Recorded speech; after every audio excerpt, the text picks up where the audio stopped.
नमो वज्रायाणं नमो लोये सर्वसाहुणं नमः समयसाराय स्वानुभूत्या चकासते चित्स्वभावाय भावाय सर्वभावान्तरच्छिदे अनन्तधर्मणस्तत्त्वं पश्यन्ति प्रत्यगात्मनः अनेकान्तमयी मूर्ति नित्यमेव प्रकाशताम् वन्दितु सर्वसिद्धे ध्रुवमचलमणोवमं गतिं पत्ते वोच्छामि समयपाहुड मिणिमो सोई केवली वणिदम्।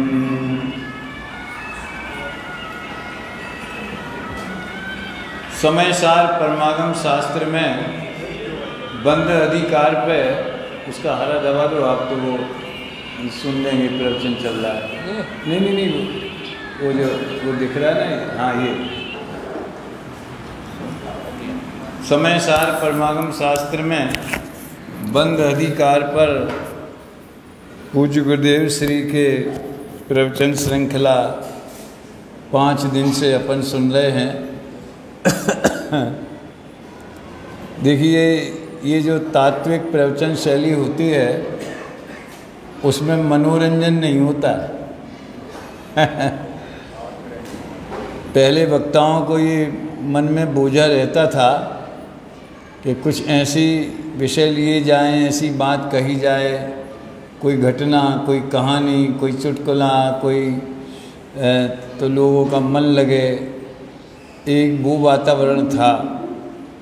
पूज्य गुरुदेव श्री की एक गहरी आध्यात्मिक क्रांति है कि सीधे शुद्ध तत्व की बात, भेद विज्ञान की बात, जो मूल प्रयोजन भूत है, जो जन्म मरण का अभाव करने में कारण है, ऐसी बातों को सुनने का समुदाय धीरे धीरे बहुत बढ़ा। उसी युग में अपन पैदा हो गए। अब यदि लाइन की बात छोड़ के जरा भी इधर उधर की बात आवे तो फिर लोगों को अच्छा नहीं लगता, वो टोकने लगते हैं, आज कहाँ चले गए थे तुम। तो यहाँ मूल बात ये चल रही है कि रागादि की उत्पत्ति में कारण कौन है। कल अपन ने कलश 175 पढ़ा था। मैंने जो उसके अंश नोट किए हैं उन्हीं के आधार पर मैं चर्चा करूँगा। मेरे पास तो हिंदी वाली PDF है, आपके पास गुजराती वाली है, तो मेल नहीं बैठेगा, हैं। अब बैठ जाए तो बैठ जाए, कोई बात नहीं।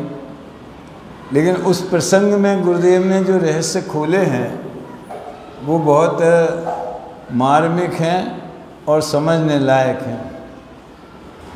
अनादि से हम रागादि भावों के कारण दुखी हैं, यही हमने निर्णय नहीं किया।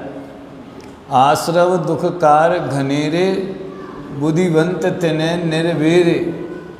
तो छेडाला जैसे लोकप्रिय ग्रंथ में भी, जो कि समयसार का ही पुत्र है, हिंदी का समयसार कहा जाता है, तो उसमें भी आश्रव का वर्णन जब किया तो वो दुख देने वाले हैं ये कह के याद किया कि आश्रव दुखकार घनेरे बुद्धिवंत तेने निर्वेरे। हम जरा अपनी मान्यता पर और अपनी फीलिंग पर, हमारी सोच पर, यदि हम उसे अपने ज्ञान की अदालत में अपने आप को खड़ा करें और हम अपने आप से पूछें कि हम दुख का कारण किसे मानते। सबसे पहली तो, और इससे पहले की समस्या तो ये है कि हम अपने को दुखी ही नहीं मानते हैं।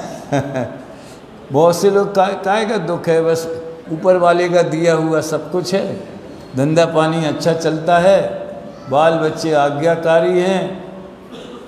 एक प्रसंग मुझे याद आता है, जब हम 25 साल पहले के भी पहले जब यहाँ आए थे दशलक्षण में, तो शायद कोई पास में एक और मंदिर है, गांव का मंदिर कहलाता है, कौन सा, दर्शन करने जाते थे एक कच्चा मकान था, उसकी दीवार पर 10-11 वाक्य लिखे थे, जिसमें 4 वाक्य हमें याद रह गए।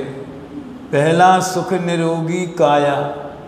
दूसरा, सुख हो घर में माया। तीसरा, सुख सुत आज्ञाकारी। चौथा, सुत हो सुंदर नारी। अब क्या चाहिए? और फिर मकान और दुकान और धंधा और भी बातें उसमें लंबी चौड़ी थी, लेकिन जरा सा पुण्य का उदय आया और घर में आर्थिक अनुकूलता और जवानी हुई, उम्र 20, 25, 30 साल की हुई, धंधा पानी अच्छा चलता है, तो हमें ये लगता ही नहीं है कि हम दुखी हैं। दुख तो तब लगता है कि जब कोई बीमारी आ जाए, कोई इष्ट का वियोग हो जाए, तो ऐसे व्यापार में घाटा हो जाए, चुनाव में हार जाएं, टिकट नहीं मिले। अभी शायद मध्य प्रदेश के चुनाव हुए थे या इसके पहले भी, तो कई लोग तो टिकट नहीं मिलने के बाहर आकर के फूट फूट के रोए कि जैसे कि सभी लुट गया होवे हमारा सब। ऐसी दशा है, बोलो। तो हम दूसरों के बारे में विचार नहीं करें कि कौन क्या मानता है। इस भवन के बाहर बैठे हुए लोग या बाहर जो नहीं आए हैं वो क्या मानते हैं, उनके बारे में विचार करने से हमें क्या फ़ायदा है। हम अपने बारे में विचार करें कि हम क्या मानते हैं, तो अपनी मान्यता को देखें और इस सत्य पर परखें। वास्तव में हमारे भीतर जो मोह राग द्वेष के परिणाम हैं, उन्हीं के कारण हम दुखी हैं। और जैन धर्म एकमात्र, कहते हैं ना भगवान मोक्ष मार्ग से नेतारम, मोक्ष मार्ग के नेता हैं। नेता माने जो अपने अनुयायियों को सही रास्ते पर ले जाए। ये संस्कृत का शब्द है नेता, जो हिंदी में भी आ गया आसानी से। नेता, नेतारव, नेतारह, ऐसे रूप चलते हैं उसके। नी धातु से बनता है, नी माने ले जाना। तो जनता को या अपने अनुयायियों को सही मार्ग दिखाना, जो सच्चा मार्गदर्शक है, सही गाइड है, आदर्श है, रोल मॉडल है, उसको नेता कहते हैं। अब आज के ज़माने में थोड़ा बदनामी हो गई उनके आचरण के कारण, उसको अपन गौण करें, उससे क्या मतलब है। लेकिन अरहंत भगवान को समंतभद्र आचार्य ने मोक्ष मार्ग के नेता कह के उनका अभिनंदन किया। आप लोग कभी वो भक्ति करते होंगे, आज मैं आ नहीं पाया, ताकि सुन तो रहा था थोड़ी थोड़ी, लेकिन थोड़ा मेरा साहस नहीं हुआ आने का है। पंच परम परमेष्ठी देखे करते आप कभी? 5 परमेष्ठी का है। मोक्ष मार्ग के नेता देखे, विश्व तत्व के ज्ञाता देखे, हृदय रसित होता है, आनंद उल्लसित होता है। हो सम्यक दर्शन। प्रदीप जी, भोपाल में प्रशिक्षण शिविर लगा था। अब वो सनमन मुझे याद नहीं है, वो 25-30 साल पुरानी बात। प्रशिक्षण शिविर था भोपाल में, उस समय इसका जन्म हुआ था प्रशिक्षण शिविर में ही। तो बस मोक्ष मार्ग के नेता क्यों हैं? क्योंकि वो उनकी वाणी में दुखों से छूटने का मार्ग बताया जाता है। धर्म कहते ही उसे, देशयामि समीचीनम धर्मम कर्म निवर्णम, संसार दुखतः सत्वान यो धरति उत्तमे सुखे। तो ये निर्णय करने की बातें सुबह कहा था कि जो सत्य तत्व वचनों से तीर्थ परिवर्तिता है। तो भगवान की वाणी परम सत्य वचन है, तो उससे धर्म तीर्थ की प्रवृत्ति होती है। तीर्थ माने क्या होता है? कैसे मंदिर बन जाना, बिल्डिंग बन जाना है, बड़े बड़े जिनालय खूब सारे, जिनमें मान स्तंभ है, समूह शरण है, ये है, पहाड़ी पे है, सोना गिर है, ये तो उपचार से तीर्थ कहे जाते हैं। असल में तो सम्यक दर्शन ज्ञान चारित्र तीर्थ है, जिससे तिरा जाए, पार उतरा जाए, उसका नाम तीर्थ है। तो धर्म तीर्थ के प्रवर्तक हैं अनंत भगवान, उनने ये बताया। देखो आप एक बार और इसको रिपीट करें जो मैं बोलता हूँ। 175 कलश है, फिर उसके बाद के अंश को जो मुझे सुनाना है। न जातु रागादि निमित्त भावम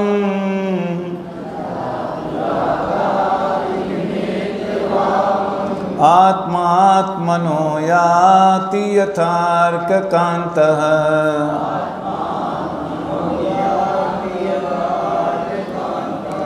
तस्मिन् निमित्तं परसंग एव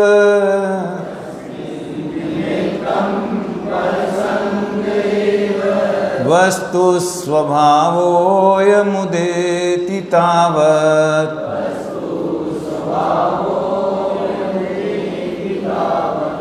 जहाँ ये लिखा है आप देखना, उसमें 175 पर प्रवचन गुजराती में, हिंदी में 524 पेज है 426। उसमें निमित्त यानी कारण ऐसा लिखा है। अब ये भी थोड़ी मर्म की बात समझ लो थोड़े। आज ये प्रकरण का समापन होने वाला है प्रकाश जी। अब ये प्रकरण दी एंड होएगा, कल से आपका प्रस्ताव मंजूर होगा संसद में, है मतलब कि एक बात पूरी हो गई। रोज रोज उसको रिपीट का, अब गुरुदेव ने उसका ही खुलासा किया है बाद में, और थोड़ा निश्चय व्यवहार के बारे में और खुलासा होना जरूरी है, तो उसकी चर्चा अपन करेंगे। ये निमित्त यानी कारण होता है, और कारण दो तरह के होते हैं, एक यथार्थ और एक उपचार। उपादान कारण को यथार्थ माने सच में वास्तविक, और उपचार माने जो कारण तो है नहीं लेकिन जिस पे कारण पने का आरोप किया जाए उसे कारण कहते हैं। अब ये तो लघु सिद्धांत प्रवेश का के विषय हैं ये हैं। तो अपने दिमाग में परद्रव्यों कोई निमित्त के रूप में होते हैं ऐसा अपन जानते हैं, और परिभाषा भी ऐसी है निमित्त की। किसी को याद होगी शायद, वो भीतरा विज्ञान पाठमाला में है, जो स्वयं कार्य रूप नहीं परिणमता। तो निमित्त में कार्य नहीं होता, लेकिन निमित्त में जो उसमें कार्य होता है उसके लिए तो वो उपादान होता है। कुमार निमित्त है, घड़ा नैमित्तिक परिणाम है, तो घड़ा बनाने में कुमार निमित्त है, तो कुमार में कार्य होता कि नहीं होता? वो योग और उपयोग, राग और हाथ पैर का हिलना चलना, तो वो तो उसके लिए उपादान है। समझ में आया ना? तो निमित्त में जिस कार्य की अपन चर्चा करते हैं, जिसका निमित्त ढूंढते, उसे न्याय की भाषा में बोलते विवक्षित कार्य। मतलब जो एजेंडे पे जो कार्य लिया गया है, केस जिसका लिया है, उसका जो उपचरित कारण होता है।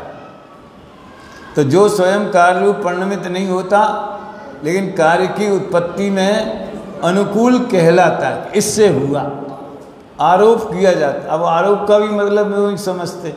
आरोप लगना मतलब जैसे कि जब उनने 1400 करोड़ खा लिए, इनने इतने खा लिए, इनने इतना घोटाला कर लिया, मीडिया में लिख देना, ये आरोप लगाना कहलाता है।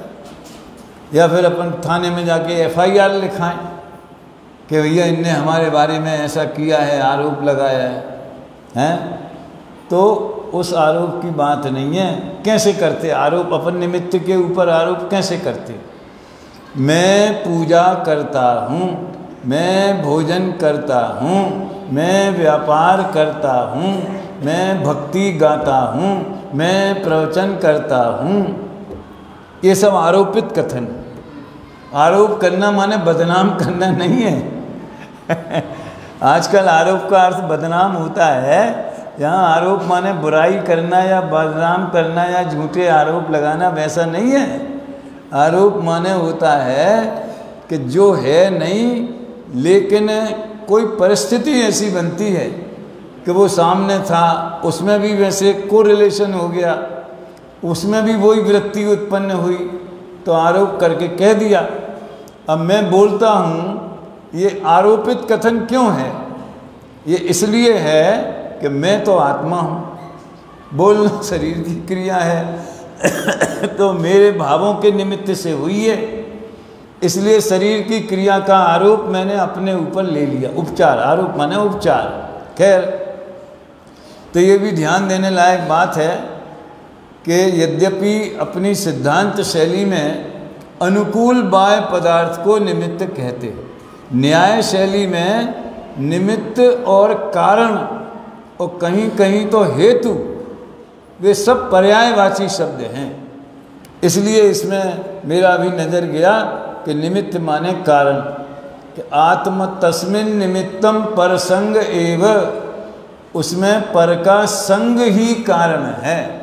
अब संग की कथा तो कल हमने बहुत बढ़िया लंबी सुनाई थी, आपको याद होगा शायद। मेन पॉइंट क्या था कि 4 आदमी जानकारी कर रहे हैं, लेकिन संग का लेवल सबका अलग अलग है।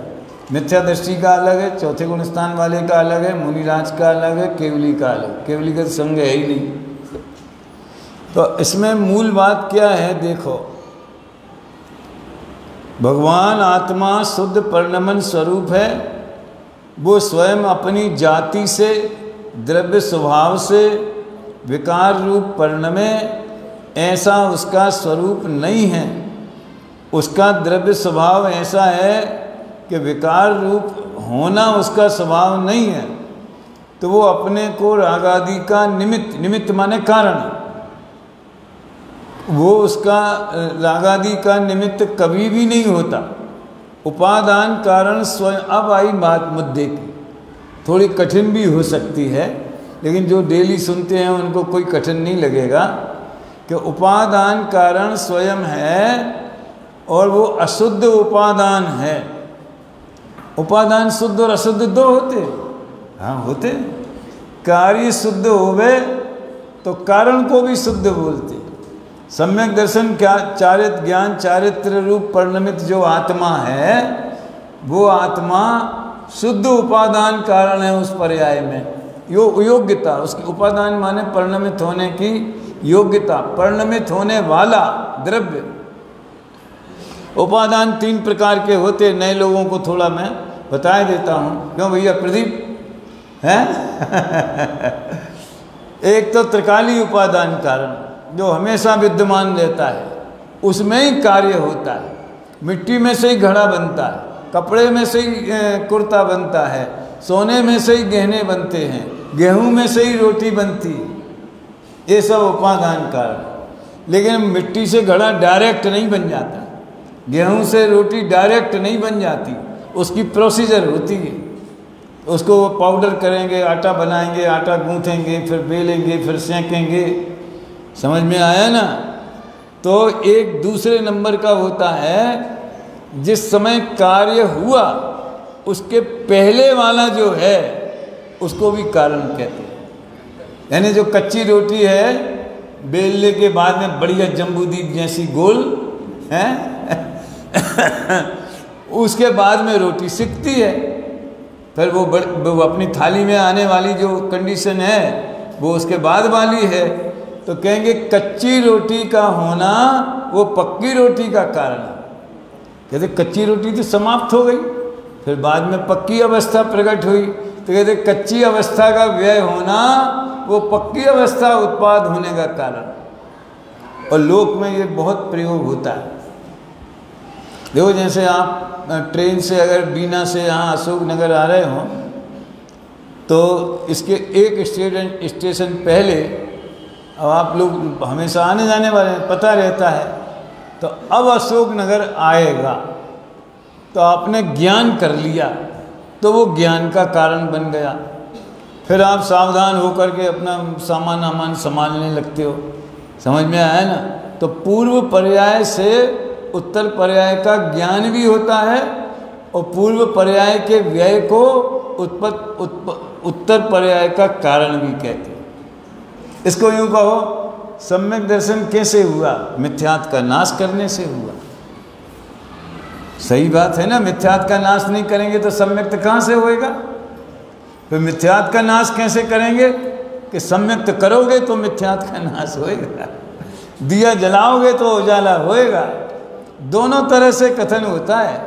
मैं इतना ज़्यादा डिटेल में नहीं जाना चाहता, लेकिन अनंतर पूर्व क्षणवर्ती और एक तत्समय की योग्यता, असली कारण तो वो है। कौन सा? तत्समय की योग्यता। अब इसमें गुरुदेव ने लिया वो अशुद्ध उपादान विभाविक शक्ति है, इसलिए अशुद्ध उपादान के कारण से कर्म के निमित्त के संग से विकार होता है। निमित्त से नहीं, निमित्त के संग से। तो वो गड्ढे वाला उदाहरण समझ में आया ना। और भी अन्यत्र लगा लेना कि यहाँ तो प्रकरण रागादि का है। तो रागादि में तो मूल कारण कर्म का उदय ही निमित्त होता है। बाहर के पदार्थ वो गारंटी नहीं है कि उनसे राग द्वेष होता ही होता हो, जिसको नो कर्म कहते हैं। यानी पानी बरस रहा है तो गारंटी नहीं है कि किसी को अच्छा लग रहा हो और किसी को बुरा लग रहा हो, इसकी भी गारंटी नहीं है। सबका अलग अलग हिसाब किताब है। कल तो डिटेल किया था, साता का उदय जिसको है उसको अच्छा लगेगा। अरे साता का उदय कहते ही इसको है कि जिस संयोग में हमें अच्छा लगे उसे साता का उदय कहते हैं। नहीं तो अपन अंदर देखते थोड़ी, भाई एक्सरा कर लो तो कर्म दिखाई नहीं देते, हड्डी दिखाई दे जाएगी। समझ में आया ना? ब्लड टेस्ट करो तो ब्लड के विकार जो हैं प्रयोगशाला में कि कितनी लेवल की शुगर है वो दिखाई दे जाएगा, कर्म दिखाई नहीं देते एक्सरा करने से। और कौन सी होती जांच? वो बड़ी मशीन में डालते हैं। कोई भी जांच कर ले, दुनिया में कोई ऐसी मशीन नहीं बनी है जो कारमान शरीर का फोटो ले सके। सोचो आप। लेकिन कारमान शरीर की फोटो हमारे अंदर भावों में पड़ती है, परिणामों में, और बाहर संयोगों में पड़ती है। ऐसा बेंसरी के वचनामृत में एक बोल आता है कि कर्म का चित्रामण है। किसी की कोरोना हो गया तो ये कारमान शरीर की फोटो आई, ये असाता शरीर, असाता के उदय की फोटो आई। फिर अच्छा डॉक्टर मिल गया, सिलेंडर मिल गई, इंजेक्शन मिल गए और ठीक हो गया तो ये साता के उदय की फोटो है। और चला गया तो ये आयु कर्म के क्षय की फोटो है। सब कर्म की फोटो पड़ती है, दूसरे को दोष नहीं दी। इतनी सी बात जीव सीख जाए जे बंद अधिकार की कि सब जीवों का जीवन मरण, सुख दुख, लाभ हानि उनके स्वयं के कर्मों के उदय के अनुसार होता है। स्वयं किए जो कर्म सवासो फल निश्चय ही वे देते, करे आप फल दे अन्न तो स्वयं किए निष्फल होते। अब सरकार ने ऐसी पॉलिसी बना दी, अब टैक्स लगा दिया, अब जीएसटी लगा दी, अब नोटबंदी कर दी, फलाना कर दिया, इसलिए नुकसान हो गया। ये मान्यता राग द्वेष का कारण है। समझ में आया? उसी जीएसटी से किसी को फायदा हुआ, उसी जीएसटी से किसी को नुकसान हुआ, उसी नोटबंदी से लोगों ने बहुत कमाए। समझ में आया ना? बहुत से लोगों को तकलीफ भी हुई, नुकसान भी हुआ। सबको एक सा क्यों नहीं हुआ? क्योंकि सबका उदय जुदा जुदा था। इसमें एक शब्द आया है विभाविक शक्ति। मैं ऊपर से उसकी बात कहे देता हूँ। देखो, एक विकार रूप होने का उपादान विभाव शक्ति तो उसकी अपनी है। विभाविक शक्ति को उपादान कारण कह रहे हैं। अभी मैं दूसरी बात भी बताऊंगा। परद्रव्य तो निमित्त मात्र है। वहाँ विवाद उठाते हैं कि पर के कारण विकार होता है। कलश टीकाकार ने इसका अर्थ बहुत विस्तार से किया है। उपादान तो स्वयं का है, विभाव रूप परिणमना ऐसी पर्याय में स्वयं के कारण विभाव रूप परिणमता है। और हम जो बोल रहे हैं और जो कलश में पढ़ा गया है और पिछली कल की गाथाओं में पढ़ा था, वो सब एक से ही मालूम पड़ता है कि कुछ फर्क भी मालूम पड़ रहा है? भिन्न भिन्न है कुछ बात। कलश ये बोलते, गाथा ये बोलती थी स्फटिक मणि वाली, कि द्रव्य अपने स्वभाव से विकार रूप परिणमित नहीं होता। और यहाँ गुरुदेव ये मुझे इस पे हाईलाइट करना है, और यहाँ गुरुदेव ये बता रहे हैं कि विभाव रूप परिणमना ऐसी पर्याय में स्वयं के कारण विभाव रूप परिणमता है। फिर दूसरी सांस में बोलते हैं उसका वस्तु स्वभाव नहीं परंतु पर्याय में विभाव रूप होना ऐसी उसकी स्वयं की योग्यता है। क्या समझें इससे? थोड़ा निरंतर अभ्यास चाहिए। देखो गुरुदेव के तत्व ज्ञान को आप 1 साल उनके प्रवचन कंटिन्यू सुन लो, रुचि लगाने के लिए तो 1 महीने सुन लो तो आपको व्यसन लग जाएगा, फिर उसके बिना खाना हजम नहीं होगा, ऐसा मतलब आपको लगेगा उसमें। लेकिन उनकी पूरी थीम जो उनके 45 वर्षों तक जो उनने बातें कही हैं, वो अगर ये समय सार के ही आप 1 साल प्रवचन सुन लो तो सब बातें आ जाएंगी।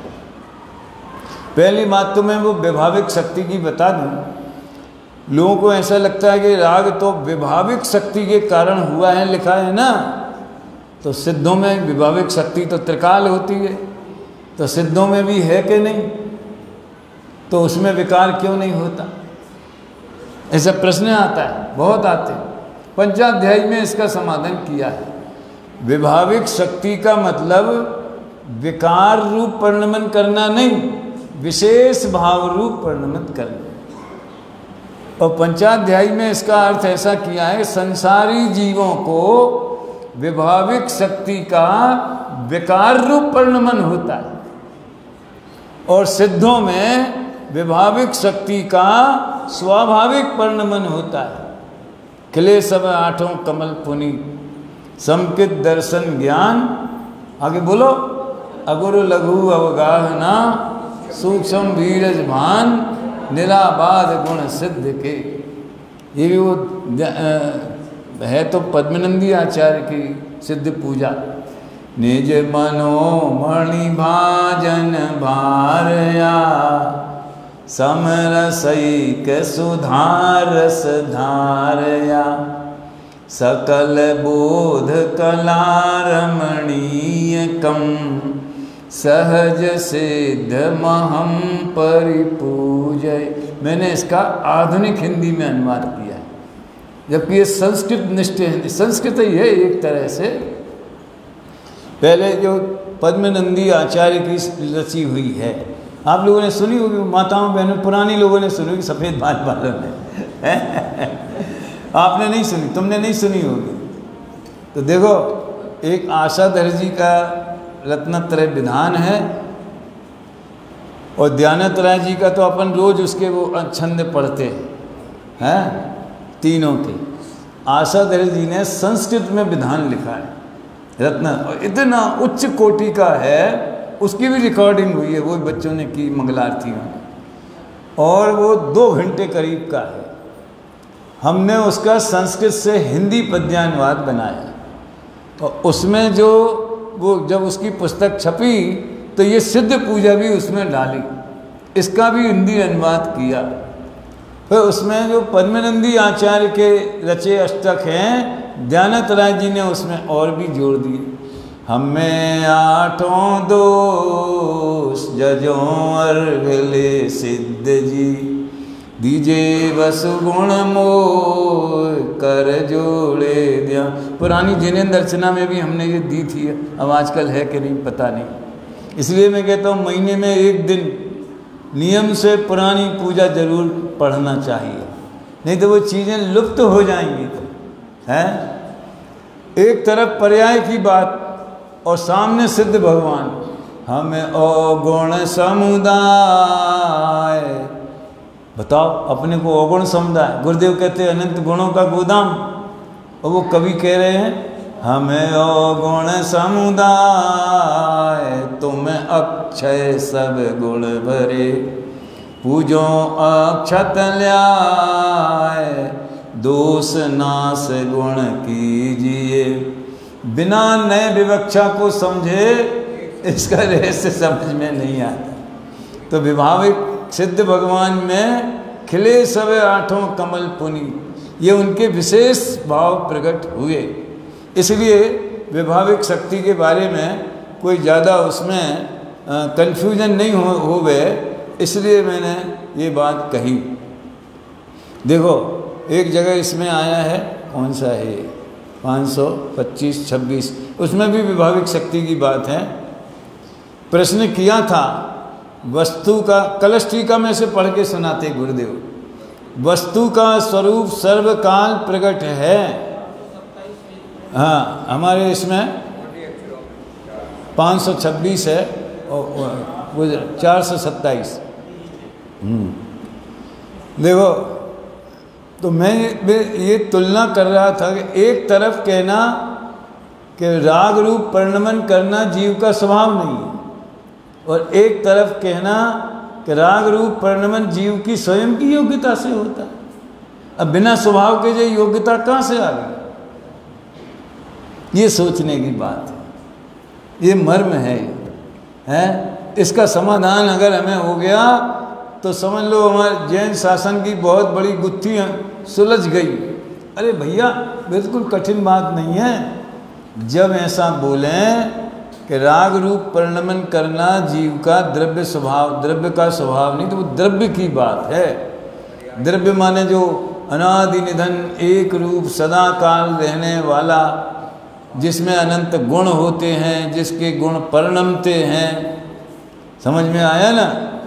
है वो अगर स्वयं ही आत्मा रागादि रूप अपने आप परिणमित हो जाए तो फिर सिद्ध भगवान भी रागादि रूप परिणमित होने लगेंगे। वो क्यों नहीं होते? समझ में आया ना? तो स्वयं में उस जब तक पर का संग नहीं करे तब तक राग नहीं होगा। अज्ञानी जीव पर का संग करता है, संग की बात कल बता दी थी। किसी भी काल में जीव द्रव्य अपने संबंधी जो राग द्वेष मोह रूप अशुद्ध परिणाम, उनके कारण पने रूप परिणमता नहीं, अपने स्वभाव से नहीं परिणमता। देखो इसका पढ़ने से थोड़ा आपको कठिन लगता होगा, मैं इसका स्पष्टीकरण ऐसे ही ऊपर से कर देता हूँ। इस पर एक मणि का उदाहरण बहुत बढ़िया है। वो उसके नीचे कोई डाक नहीं लगाओ, कोई कपड़ा नहीं रखो, कोई वस्तु नहीं रखो, तो उसमें कलर नहीं आएगा। अब उसमें कलर आने की योग्यता है कि नहीं? जो बैंसरी की चर्चा 2-3 साल तक कंटिन्यू इस पे आई, काय पे, अरहंत चैनल पे, तो उसमें कई बार ये बात आई कि जो लाल रंग उसमें दिख रहा है वो कपड़े के कारण दिख रहा है। कपड़े के कारण दिखता हुए तो लकड़ी में भी दिखना चाहिए, ये न्याय। पत्थर में भी दिखना चाहिए। जैसे हम दर्पण के सामने खड़े होते हैं तो हम खड़े हो गए, इस तो हमारे कारण दर्पण में चित्र बना, हमारे कारण बने तो दीवार में क्यों नहीं बनता? अरे साहब पत्थर में नहीं बनता, कांच में बनता है। समझ में आया ना? क्यों बनता है? पत्थर में क्यों नहीं बनता? पत्थर में वैसी योग्यता नहीं है। कांच में क्यों बनता है? कांच में वैसी योग्यता है। तो योग्यता ही से बना ना, पक्का है। अब तो कोई कंफ्यूजन नहीं है, योग्यता ही से बनता है ना। तो बिना हमारे सामने खड़े हुए हमारा चित्र क्यों नहीं बनता? नहीं तो योग्यता में भी कंडीशन लगी हुई है। ये है समझना। हम जब उपाध्याय जयपुर में पढ़ने गए, पढ़ा समझ लो, भर्ती हुए, और फिर दादा के डेली प्रवचन होते थे, तो वो एक शब्द बड़ा नया उनने डेवलप किया कि आत्मा में राग रूप परिणमने की योग्यता तो है मगर कंडीशनल है, सशर्त, शर्त के साथ में है। क्यों? कौन सी शर्त है? कि वो पर का संग करे तो राग द्वेष होंगे, नहीं करे तो नहीं होंगे, तो उसकी योग्यता ही से। तो योग्यता भी भैया 2 तरह की होती। एक मूल द्रव्य स्वभाव की योग्यता माने सामर्थ्य माने शक्ति, और एक पर्याय में अलग अलग प्रकार के परिणमन करने की भी योग्यता होती। अब जैसे मिट्टी है, मिट्टी में हजारों तरह की योग्यता है। घड़ा भी बन जाए, गणेश जी की मूर्ति भी बन जाए, समझ में आया ना? कोई अच्छा दूसरी बच्चों के खिलौने भी हमारे यहाँ तो दिवाली के समय तो पूरी गृहस्थी के खिलौने, चूल्हा है, चक्की है, बर्तन हैं, समझ में आया ना, पूरे गृहस्थी के मिट्टी के खिलौने बिकने के लिए सड़कों पे मतलब लगे रहते थे। अब आजकल तो पता नहीं काहे के बनते हैं, क्या होता है? देवलाली में तो समझ लो हमें आधे तौर पे देखा जाए तो वन में ही निवास करते वो तो सुखद वनवास है वो खैर आप लोग आओ कभी तो आपको भी उसका अनुभव आएगा, है? संग निकाल के आओ प्रदीप जी, व्यवहार तो आने जाने से होता है, एक तरफा थोड़ी होता है तो किसी ने आज पूछा भी था कहाँ है देवलाली, अरे नासिक में है, बीना से सीधी ट्रेन मिलेगी उसकी याद इसलिए आई कि मिट्टी में अनेक प्रकार के परिणमन करने की योग्यता है, ठीक है? तुम चाहे घड़ा बना लो, तुम चाहे सुराही बना लो, तुम चाहे कोई मूर्ति बना लो, कुछ भी बना लो, पक्की बात है ना। तो क्या बनाएं, क्या बनेगा? मान लो खदान में से अच्छी वाली क्वालिटी की मिट्टी लेके आए तो उसमें से घड़ा बनेगा कि सुराही बनेगी कि रामझारा बनेगा, क्या बनेगा कि गमला बनेगा, ये कौन तय करे? तो एक पक्ष तो ये बोलता है कि जैसा निमित्त आएगा वैसा बनेगा। तो हमारा ये कहना है कैसा निमित्त आएगा? हमारी एक वो बीमारी याद रखना भाई, है वायरस क्यों वाला। आप कोई भी घटना घटती है तो 4 दफ़े क्यों लगाओ तो उपादान पे पहुंच जाओगे, काल लब्धि पे पहुंच जाओगे, होनहार पे पहुंच जाओगे, स्वभाव पे पहुंच जाओगे, वहाँ अंत होगा, है? देखो एक प्रयोग करके बताता हूँ, एक उदाहरण दे करके। एक लड़का स्कूटर पे जा रहा था, पीछे से एक ट्रक वाले ने टक्कर मार दी और वो घायल हो गया, और बहुत बुरी तरह से घायल हो गया, हॉस्पिटल ले गए, ये हो गया। तो पुलिस ने जांच करी, तो ड्राइवर को गिरफ्तार किया, पूछताछ करी सब। अब अपन लोग चर्चा कर रहे कैसे कैसे हो गया एक्सीडेंट। वो ट्रक वाला आया था ना, उसने टक्कर मार दी। उसने टक्कर क्यों मार दी? वो शराब पिए था ना और तेज़ गाड़ी चला रहा था तो बैलेंस बिगड़ गया। तो शराब क्यों पिए था? हम लगा वो मैंने उस पर लिखा है शायद क्रिया परिणाम अभिप्राय पुस्तक में या क्रमबद्ध निर्देशिका में कहीं ये है उदाहरण। पूजा करने का भी है कि क्यों करते हो रोज पूजा, क्यों, ये कभी और सुनाऊंगा, है? तो वो शराब क्यों पी उसने? अरे साहब ये कौम ऐसे ही होती। इसका बाप भी ड्राइवर था, वो भी शराब पीता था, माँ को मारता था और ये देखता था, पढ़ाई लिखाई इसकी हुई नहीं, अच्छे संस्कार मिले नहीं, तो बिगड़ गया, तो बाप की लाइन पे चला गया। तो ड्राइवरों का तो मतलब बिना पिए तो वो चलाते ही नहीं है। अच्छा तो वो ऐसे बाप के घर में क्यों पैदा हुआ? प्रश्न हो सकता है या नहीं हो सकता? ऐसे घर में क्यों पैदा हुआ? देखो साहब, जैसे कर्म करेगा वैसा फल मिलेगा। तो उसने ऐसे ही कर्म किए होंगे कि वो ऐसे कुल में पैदा हो, ऐसे कर्म नहीं किए कि वो जैन कुल में पैदा होवे, फिर शास्त्री पढ़ने चला जावे, बड़ा विद्वान बन जावे, हैं, त्यागी बन जावे, मुनि बन जावे, ऐसे नहीं किए कर्म। अच्छी बात है। तो जैसे कर्म की पक्का अब अंत हो गया, ऐसे कर्म क्यों किए? ऐसे कर्म क्यों बांधे उसने अशुभ कर्म कि नीच कुल में, निम्न कुल में, कुसंस्कारों वाले में जन्म लेना पड़े? अरे देखो साहब, जैसे भाव करेगा वैसे ही तो कर्म बंधेंगे ना। अब हो गया दी एंड, ऐसे भाव क्यों किए? समझ में आया ना? ये तो बड़े बड़े विद्वानों से भी चर्चा हुई कि जैसा निमित्त आएगा वैसा मिट्टी में से घड़ा बनेगा। एक खानीय चर्चा, विद्वानों की चर्चा की पुस्तक है, आपने नाम सुना होगा। उसमें आया कि एक बाई ने आटा गूंथा रोटी बनाने के लिए, इतने में मेहमान आ गए तो उसने सोचा कि यार अच्छा नहीं लगता तो चलो इसी आटे की पुड़ी बना दो। तो बताओ उसके भाव बदल गए तो रोटी की पर्याय भी बदल गई कि नहीं? तुम्हारी क्रमबद्ध का क्या हुआ? क्रमबद्ध में तो रोटी बनना लिखी थी। अरे तुम्हें कैसे पता कि रोटी लिखी थी? पुड़िया ही लिखी थी। है तो कैसा निमित्त आएगा? वो दर्पण के सामने चित्र बनेगा तो जैसा निमित्त आएगा वैसा बनेगा। कैसा निमित्त आएगा? जैसा बनना होगा वैसा निमित्त आएगा। अभी एक और इस संदर्भ में सुनो, बड़ी इससे संबंधित बातें हैं ये सब। अपन सब ये भैया हम कौन सी गति में जाएंगे? किसी ज्योतिषी वगैरह से या अवधि ज्ञानी मुनिराज या कोई ऐसे भविष्यवादान, कौन सी गति में जाएगा ये जीव? तो जैसे कर्म बंधेंगे वैसी गति में जाएंगे। अब कैसे कर्म बंधेंगे? जैसी गति में जाने वाले होंगे वैसे कर्म बंधेंगे। गति अनुसार मति और मति अनुसार दोनों एक दूसरे से अनुकूल हैं। समझ में आया ना? जैसे कर्म बनेंगे वैसी गति होगी, लेकिन जैसी गति होने वाली है वैसे ही कर्म बनेंगे।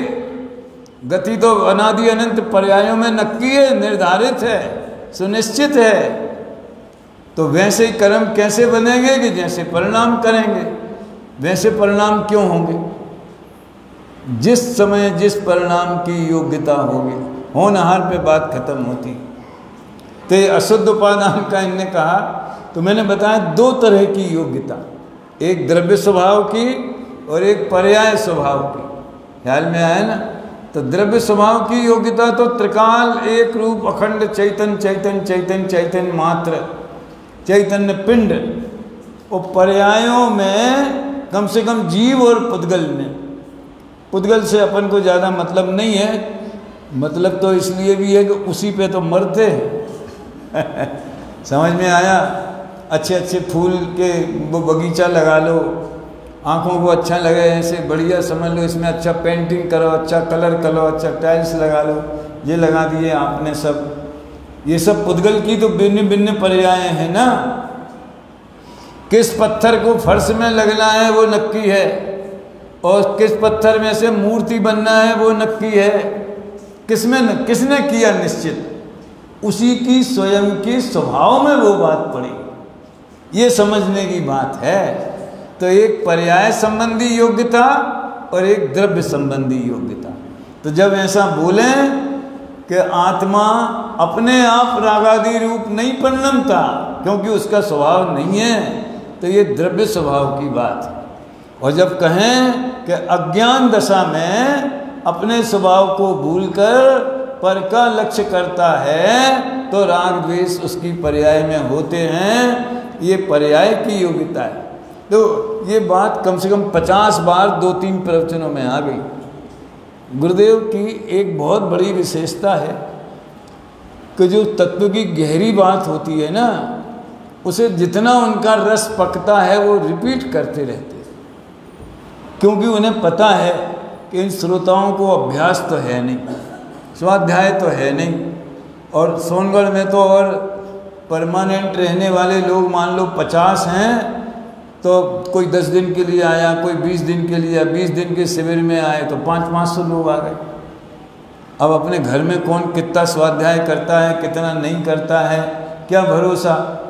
इसलिए वो अच्छी तरह से समझ जावे, उनका खुद का भी रस पकता है और श्रोताओं के ऊपर करुणा भी है कि अच्छी तरह से समझ में आ जावे। तो देखो, विकार होने का उसका स्वभाव नहीं है, स्वभाव तो शुद्ध है, परंतु पर्याय में लक्ष्य पर के ऊपर होने से, पर के संग से, अपनी योग्यता से, क्या बोला? पर के संग से और अपनी योग्यता से। और संग और योग्यता, योग्यता के 4 लेवल कल बताए। एक अनंतानुबंधी, अप्रत्याख्यान, प्रत्याख्यान, संज्वलन, ये संग के लेवल हैं। जिसके जैसा कषाय भाव है वो वैसा संग करता है। देखो, बाहर से पता नहीं चलता है। एक घर में, एक परिवार में, संयुक्त परिवार है, 4 भाई हैं, बड़ा प्रेम है, और उनका ऐसा है कि भाई भोजन साथ में करें। कई फैमिली हमने देखी कि एक फ्लोर पे एक भाई, दूसरे फ्लोर पे दूसरा, छोटा छोटा किचन सबका अलग है, अपना चाय दूध फल फ्रूट नाश्ता वो सबका अलग अलग, लेकिन मुख्य भोजन समझ में आए, जिसको लंच बोलते हैं बच्चे आजकल, वो सब एक साथ करें। और बढ़िया समझ लो, ये सर्दी के दिनों में तो हैं, फिर वो आम की चटनी हो, कैथे की चटनी हो, बिही की चटनी, चटनी का तो कहने क्या है, तो भोजन की रानी है वो तो है। सब भाइयों को चटनी पसंद है। सुनना ध्यान से उदाहरण, अब एक दिन चटनी नहीं बनी तो पता चलेगा कि किसको चटनी का कितना संग है, कितना राग है। एक भाई ने पूछा, काया चटनी नहीं बनाई? उनका नहीं, वो बाजार नहीं जा पाए, तो पुदीना नहीं ला पाए, कि वो क्या बोलते हैं, धनिया पत्ती नहीं ला पाए इत्यादि। अरे यार ये बात ठीक नहीं है, अब कल से ध्यान रखना बराबर है। तो बच्चे से कहते कल से जाके वो टाइम पे लेके आना और अपना भोजन करने गए। दूसरे को थोड़ा गुस्सा आया, एक ने तो शांति से निपटा लिया, दूसरे को थोड़ा तेजी आ गई, ऐसा कैसे होता है, काय को नहीं गया, बुलाओ नौकर को, उसको डांटी डपटी, और फिर बाद में भोजन करने बैठ गया हैं। तीसरे को और ज़्यादा गुस्सा आया, लेकिन चौथे को इतना आया कि जब तक चटनी नहीं बनेगी मैं भोजन नहीं करूँगा। और वो बाजार गया, वहाँ से जो सामग्री कम थी वो लेके आया, हरी मिर्ची धनिया वगैरह, चटनी बनवाई, तब भेजे। जब बनती थी वो खाते थे तो सब एक से दिखते थे, तो ऐसा लगता है सबको एक सा संग है, लेकिन हर एक के संग में कितनी तीव्रता है, ये पर्याय की योग्यता। आप लोग जो 5 समवाय का वर्णन जानते हैं, मैं प्रदीप जी उसको स्वभाव में लेता हूँ। स्वभाव नाम का फैक्टर जो है ना, वो है पर के संग से और अपनी योग्यता से पर्याय में मिथ्यात्व और राग द्वेष का परिणमन होता है। समझ में आया? अब ये तो गुरुदेव का है। और देखिए एक और दूसरी बात, गुरुदेव की सबसे बड़ी विशेषता ये भी है कि जो बात चल रही है उससे विरुद्ध बात भी शास्त्रों में आती। स्यादवाद है, समझ में आया? कहीं एक अपेक्षा बात आएगी, कहीं दूसरी अपेक्षा बात आएगी। तो ये कल के ही प्रवचन में उन्होंने 75-76 गाथा को याद किया। ये मेरे हिंदी में 527-28 कंटिन्यू है, हैं 429। देखो, कर्म के कारण से राग नहीं, पहले 27 सबसे नीचे, राग से भिन्न करने के स्वभाव के अभाव के कारण बंधा हुआ है। क्या भाषा है! राग से भिन्न करने का स्वभाव यानी भेद विज्ञान, उसका है अभाव यानी अज्ञान, इसलिए अज्ञान के कारण बंधा हुआ है। कर्म से बंधा है ऐसा नहीं है, वो तो परवस्तु है, उसके साथ क्या संबंध, इसमें बहुत डाला है वो कलश में। अपने द्रव्य के साथ व्यापक रूप है, कर्म का कर्म व्यापक है और विकार व्याप है, ऐसा नहीं है। तथापि अभी आया है, यहाँ बता रहे हैं, यहाँ तो ये प्रकरण चल रहा है कर्ता कर्म में भी 80 गाथा के बाद कर्म की रचना उदय, वो परमाणुओं का परिणमन उसमें होता है और जीव का परिणमन जीव में होता है। बताया था ना, जीव मिथ्यात्व अजीव मिथ्यात्व 2 तरह का बताया था ना। अब 75, 76, 77 जो गाथाएं हैं उसमें मामला उल्टा है। और सौभाग्य से जब हम पहली बार सोनगढ़ गए तो सन 68 की बात है, उस समय ये इन्हीं 75, 76 गाथाओं पे प्रवचन होता था और दोपहर में कलश टीका पे होता था। तो सवेरे गुरुदेव बोले, घड़े में जैसे माटी अंतर आदि अंत में व्याप्त है, वैसे राग में पुद्गल व्याप्त है, सुबह का प्रवचन। और दोपहर में बोलें कि राग जुदा है, कर्म का उदय जुदा है, कर्म के कारण राग नहीं। तो बड़ा आश्चर्य होवे, ये कैसी माया है। अब ज़्यादा उस समय छेड़ाला भी हमने नहीं सुनी थी, छेड़ाला नाम सुना था लेकिन पढ़ी नहीं थी। पाठशाला व्रतों के बाद में एक आध महीना चली, फिर बंद हो गई, फिर 11 महीने बाद फिर चलेगी। ऐसी दशा थी। कोई गांव में ऐसा व्यक्ति था नहीं जो अच्छे से पढ़ा सके, हैं। तो बड़ा आश्चर्य होता था। ये सब स्वाध्याय से समझ में आया। तो 75-76 गाथा में ऐसा आता है कि कर्म व्यापक है और विकार व्याप्य है, किस अपेक्षा से, ये समझने की बात है। क्यों कहा?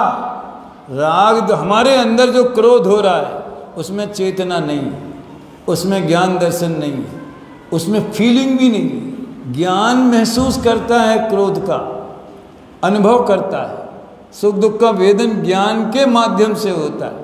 क्रोध को नहीं पता कि मैं क्रोध हूँ, इसलिए क्रोध को जड़ बोलते हैं। जड़ कर्म के उदय के निमित्त से होता है, लेकिन कौन बोल सकता है? उसको भी मैंने उदाहरण दिया था ना कि पत्नी ने कहा कि हम रोटी नहीं बनाएंगे, तो मतलब तुम अपने को पत्नी ही मानती रहोगी जन्म भर तक, हैं, और जन्म जन्म तक पत्नी बनती रहोगी। अपने को चैतन्य मानो तो न पति बनेंगे न पत्नी बनेंगे, जन्म मरण से मुक्त हो जाएंगे। देखो बढ़िया मज़ेदार बात है भैया, स्वभाव की दृष्टि हुई है। जब राग को पुद्गल का कहते हैं ना, तो अपने को चैतन्य स्वभाव रूप देखते हैं तो राग पुद्गल का है, ये बात परम सत्य और भेद ज्ञान की दृष्टि है। पर्याय की योग्यता तो स्वयं से थी। भाई साहब ये 75 गाथा के खुलासे में कह रहे हैं, पर्याय की योग्यता तो स्वयं से थी, स्वभाव दृष्टि हुई है, इसलिए स्वभाव का व्यापकपना, उसकी व्याप्य अवस्था स्वभाव है। निर्मल पर्याय वो व्याप्य है और व्यापक उसमें स्वभाव है, इसलिए उसकी दृष्टि में जो विकार है उसे कर्म के साथ व्यापक डालकर निकाल डाला। कहाँ से निकाल डाला? मेरे में नहीं, मेरे शुद्ध चैतन्य स्वभाव में नहीं। अरे एक और बहुत बड़ी बात नहीं है, हाथ में फोड़ा हो गया तो हम उसको अपना स्वभाव मानते कि विकार मानते? आँख में मोतियाबिंद हो गया तो हम उसे स्वभाव मानते कि विकार मानते? हमारे पेट में कीड़े हो जाते हैं, समझ में आया ना, और शरीर में बहुत से सम्मूर्छन जीव होते रहते हैं, तो हम उन्हें अपने फैमिली का मानते कि जे हमारे में होने पर भी हमारे हैं ऐसा नहीं मानते। नहीं तो उसका ऑपरेशन कराने क्यों तैयार हो जाते हैं? सिंपल बात है। भले वो विकार अपने में हुआ है, शरीर का स्वभाव है ऐसा, लेकिन हमारी चीज़ नहीं है इस शरीर की दृष्टि से भी। तो इस तरह अब एक और बात कह के पूरा करता हूँ। बीच में प्रश्न किया, एक तरफ कहते हैं राग पुद्गल का है, एक तरफ कहते हैं जीव अपनी योग्यता से करता है। दोनों में सत्य क्या है? दोनों सत्य हैं, ये लिखा है इसमें, दोनों सत्य हैं। किस अपेक्षा से? कर्म जो है वो तो परद्रव्य है, उसमें पर के परमाणु व्यापक होकर पर्याय रूप परिणमते हैं। उस पर्याय का व्यापक कर्म के साथ है, आत्मा के साथ उसका व्यापक नहीं है कि कर्म व्यापक होकर आत्मा में विकार करता है, ऐसा है नहीं। तथापि 75-76 गाथा में कहा कर्म व्यापक है और विकार व्याप्य है, वो स्वभाव की दृष्टि की बात है। दृष्टि में विकार नहीं। दृष्टि यानी हमारी सोच, हमारा व्यू, हमारा अपनापन, हमारी मान्यता। समझ में आए ना? देखो मान लो समाज में बहुत अपराध होते हैं, आतंकवादी लोग हत्या करते रहते हैं, जुर्म करते रहते हैं, और सरकार कहती है लोकतंत्र में ये बर्दाश्त नहीं होगा। अरे हो तो रहा है, तुम कहते नहीं होगा, क्या कर लिया तुमने? लेकिन वो कहना गलत नहीं। वो हमारी नीति की बात है, वो पॉलिसी की बात है।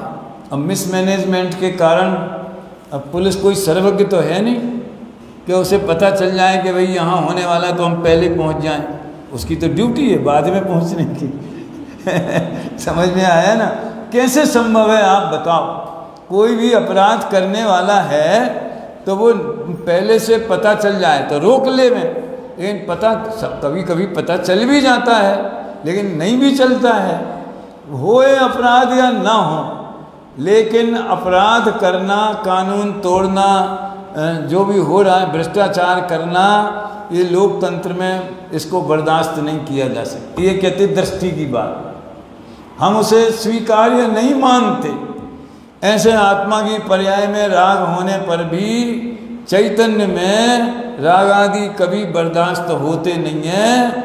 एक बार अगर उसने समझ लो चैतन्य में राग घुस गए तो अनंत काल भी आत्मा राग से मुक्त नहीं हो सके। थोड़ा आपको रूखा सूखा सा लग सकता है, हमने इधर उधर की घटनाएं बता के भी हैं थोड़ा लाइट करने का प्रयास किया है। एक तो ये शाम का समय और दूसरे इस टाइप के विषय, लेकिन आप लोग काफ़ी मनोयोग से सुनते हैं, ये देख के हमें राहत भी मिलती है, अच्छा लगता है।